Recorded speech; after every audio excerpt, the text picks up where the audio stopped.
अब समय है छत्तीसगढ़ की हर छोटी बड़ी खबरों पर फटाफट नजर डालने का। तो चलिए देखते हैं छत्तीसगढ़ की तमाम छोटी बड़ी खबरें फटाफट अंदाज में। छत्तीसगढ़ ने देश भर में फिर से लहराया परचम। आयुष्मान भारत योजना में प्रदेश को मिले 3 पुरस्कार। संचालक स्वास्थ्य सेवाएं एवं स्टेट नोडल एजेंसी के सीईओ जयप्रकाश मौर्य ने आज नई दिल्ली में आयोजित आरोग्य मंथन कार्यक्रम में प्रदेश की ओर से ग्रहण किए पुरस्कार। छत्तीसगढ़ में बीजेपी के प्रत्याशियों की दूसरी सूची का इंतजार अब होने वाला है खत्म। भाजपा इसी सप्ताह अपने प्रत्याशियों की सूची करेगी जारी। 30 सितंबर को बिलासपुर में प्रधानमंत्री मोदी की सभा के बाद प्रत्याशियों की सूची का हो सकता है ऐलान। परिवर्तन यात्रा में अकलतरा, पामगढ़ और मस्तूरी में कांग्रेस पर जमकर बरसे पूर्व सीएम डॉक्टर रमन सिंह। बोले, कांग्रेस ने जन घोषणा पत्र दिखाकर प्रदेश को छला। पिछले 4.25 साल में कांग्रेस सरकार ने छत्तीसगढ़ में की है सिर्फ लूट। बलौदाबाजार में भाजपा की परिवर्तन यात्रा का फूलों से हुआ स्वागत। प्रदेश अध्यक्ष अरूट साव ने राहुल गांधी और भूपेश सरकार पर जमकर बोला हमला। साव ने कहा, कांग्रेस घोषणाओं को साकार करने में रही नाकाम। इस दौरान भाजपा के राष्ट्रीय नेता, केंद्रीय मंत्री श्रीपद नाइक सहित भाजपा के तमाम पदाधिकारी रहे मौजूद। बिलासपुर कोटा थाना क्षेत्र के अमने गांव में बदमाशों ने डिप्टी रेंजर गेंदराम साहू से मारपीट करते हुए बेटे पर चाकू से किया हमला।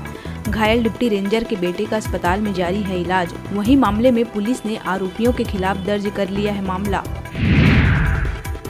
कबीरधाम जिले के बोरला विकास खंड अंतर्गत आने वाले नेऊर गांव कला में गांव वालों ने प्रशासन और विधायक, मंत्री, सांसद, जिला पंचायत सदस्य तुकाराम चंद्रवंशी के लापता का पोस्टर लगाकर किया विरोध। मूलभूत सुविधाओं के अभाव के चलते किया गया प्रदर्शन। कोरबा में गांव के जंगल में बकरी चराने गई युवती के साथ हुआ दुष्कर्म। युवती को अकेला पाकर इंद्रावतीपुर निवासी धर्मन सिंह ने दुष्कर्म की घटना को दिया अंजाम।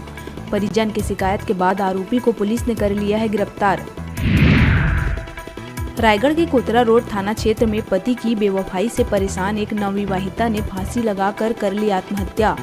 दोनों की 3 महीने पहले हुई थी लव मैरिज, लेकिन इसके बाद उसका पति मोहल्ले की ही दूसरी लड़की को लेकर हो गया फरार। मुख्यमंत्री निवास में भूपेश कैबिनेट की हुई बैठक। इस बैठक में चुनाव से पहले लिए गए हैं कई अहम फैसले। किसानों के हित को ध्यान में रखते हुए 1 नवंबर से धान की होगी खरीदी। वहीं कैबिनेट की बैठक में 20 क्विंटल प्रति एकड़ की खरीदी पर भी लगी है मुहर। इसके साथ ही न्यू स्वागत विहार के पात्र हितग्राहियों को लौटाई जाएगी जमीन।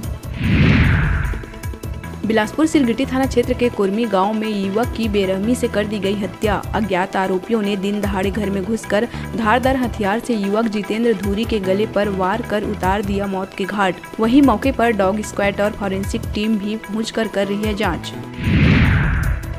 कांकेर शहर से सटे सिंगारभाट गांव में मंगलवार तड़के बस्ती में घुस आया एक तेंदुआ। तार में बुरी तरह से फंसकर तेंदुए की हुई मौत। मुर्गे का शिकार करते वक्त तार की चपेट में आकर तेंदुए की गई जान।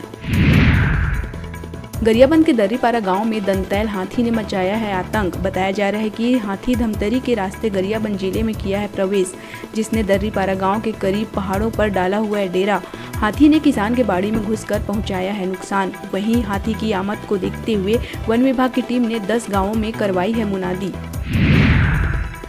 गरियाबंद वन विभाग ने प्रतिबंधित तोता की बिक्री करते 2 तस्करों को किया गिरफ्तार।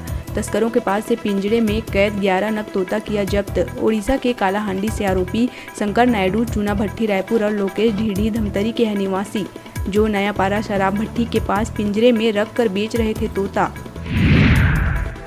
बलौदाबाजार में तेज रफ्तार ट्रक ने मोटरसाइकिल सवार पति पत्नी को रौंद दिया। कसडोल के गुरु घासीदास चौक में तेज रफ्तार ट्रक ने पति पत्नी की छीन ली सांसें। घटना के बाद ट्रक चालक है फरार। हितेश जोशी और मंजू जोशी ग्राम चरौदा कसडोल निवासी के रूप में हुई है मृतकों की पहचान। बिलासपुर के उसलापुर से सकरी के बीच सड़क पर बैठे मवेशियों के कारण सोमवार की रात हादसे में एक निजी डेंटल कॉलेज के सुपरवाइजर रामकुमार कौशिक की हुई मौत। सिम्स में इलाज के दौरान सुपरवाइजर ने तोड़ा दम। अभी वक्त हो चला है छोटे से ब्रेक लेने का, तो देखते रहिए न्यूज़ 36 छत्तीसगढ़ की आवाज।